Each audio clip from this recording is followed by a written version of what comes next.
And I think these comments from Chuck Schumer are important because I want every Republican out there to realize that when the Democrats are winning, they are rubbing it in our face. And some Republican senators are now coming up and they are stunned.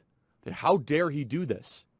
You think we're still living in the same country, don't you? Senators from South Dakota, Senator Portman. You think we're still living in the 1980s where the Democrats actually want what's best for America? The Democrats want to destroy the country. We know this. This is not new stuff. It's not profound thinking. They want to see America completely obliterated, the Constitution shredded, and remade in their own San Francisco, Brooklyn, Malibu, Manhattan image, where there is no cultural identity, where you live in sexual anarchy, where private property is a thing of the past, and the ruling class controls everything. We know this. And Schumer is willing to get there. Schumer is willing to get it done. Republicans are not. Republicans are trying to protect a country that no longer exists. All right. That was, of course, our friend Charlie Kirk laying out some theories about sexual anarchy and how rich people in Manhattan and Malibu want to abolish private property. I've got to say, I probably shouldn't say this because I want people to be excited to tune in for it when it finally comes out in a couple weeks. But he wasn't nearly this entertaining when he talked to me. There was nothing like this. There was not a word about sexual anarchy. I didn't hear anything. He did not accuse me of wanting me in my Brooklyn and the rest of those locations he listed off, buddies, to wanting to destroy the country utterly. None of that stuff, which is actually almost disappointing.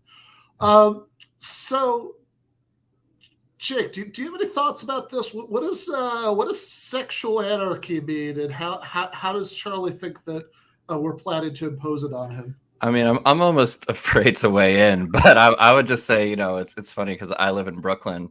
So his comments about Brooklyn abolishing private property and living in a state of sexual anarchy are intriguing to me. I haven't seen any signs recently, but maybe I don't know where to look. My rent check every month is going to someone, and maybe it's some kind of worker cooperative. I'm not sure, or going to the state. I thought it was owned by an individual, but maybe I'm mistaken. Yeah, all of these places definitely still seem to have, landlords. Private property is doing pretty good here in Brooklyn, I would say.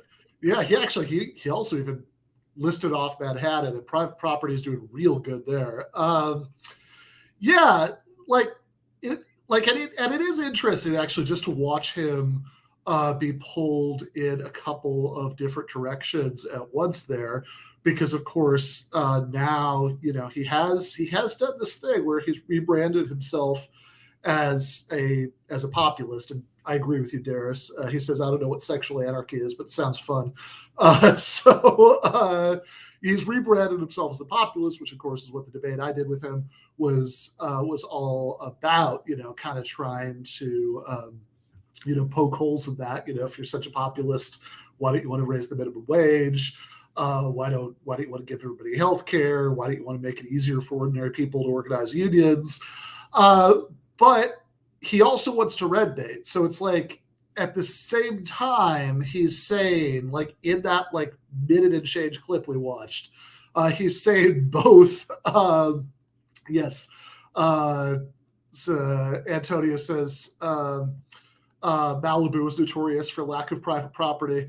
But this is the contradiction, right? Because at the same time, he says within 75 seconds or however long that clip was, he says that under the dystopia that's going to be ushered in once, not even the left, Democrats destroy the country utterly. Once this utter destruction of the country happens, he said the ruling class is going to control everything. And he listed off a bunch of, zip codes that are, most of those places he was mentioning are not cheap to live in. And so that's Charlie the populist. the ruling class is going to run everything. We hate the ruling class. But at the same time, Charlie the Red Baiter's got to, like when he's listing off all the terrible things they're going to do, make us live in sexual anarchy, said that private property is going to be a thing of the past. And I mean, I don't know. I mean, like, I'm not a sociologist. Maybe I'm very wrong about this, but I really was under the strong impression that rich people like having stuff. Yeah, for sure. And it's odd, because it seemed like some of this populist turn was a turn away from more of like the Christian moral panic, right? Like toward the Trumpian, who is more sexual anarchy than Donald Trump, right? So it's strange to see those two trying to vie for control within the same soundbite, right? There's all these ideas kind of pinballing off of each other that are hard to make sense of, but I guess they make sense to his audience.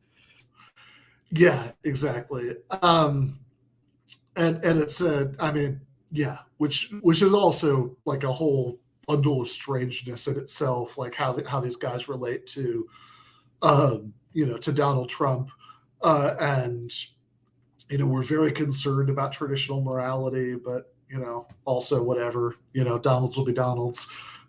So I'm not at all sure about that. But it is a very strange clip. Like, also, okay, the Democrats, remember, he's not talking about, like, I don't know, socialists or communists or Antifa, whatever the sort of right-wing bogeyman of the week is. He's talking about Democrats. Like he literally mentioned Chuck Schumer at the beginning of the bit. Chuck Schumer wants to destroy all private property. Chuck Schumer wants private property to be a thing of the past. Like, just to review, for anybody who didn't watch this segment a couple weeks ago, this is the same Chuck Schumer who thinks that, well, look, I mean, if the Senate parliamentarian says that we can't raise the minimum wage to $15 an hour, within the reconciliation process, then what are we going to do? I mean, a staffer who we could fire at any time, and who has literally no power under the relevant Senate rules. It is true, by the way. I should do this correction for that segment. It was pointed out to me since then. There are rules saying that things within budget reconciliation have to have significant budgetary effects. Is written into law at this point, but that only applies if the Senate chooses to have a filibuster rule, which they don't need to. And also, they get to decide what that means, the significant budgetary effects. Literally, the parliamentarian has no power, but they're pretending to be powerless in the face of this staffer that could be fired or overruled. And to not get a $15 minimum wage. And these are the people, the people who just, who just pushed through the extra $1 billion of funding for Israel for the Iron Dome, because like the $3 billion that, we're already giving them for various other military needs isn't good enough, right? These are the people who are going to launch this revolution to make private property a thing of the past. And all I can say, man, it's like, anybody remembers the X-Files, the poster on Mulder's office.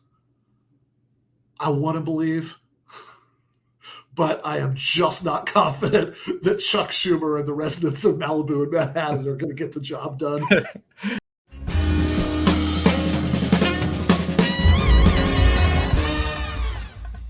You have been watching free public content from Give Them an Argument.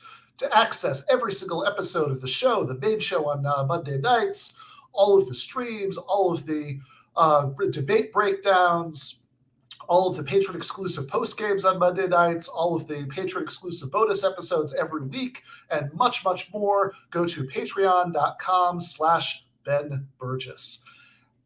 I cannot resist ending this with, don't be foolish.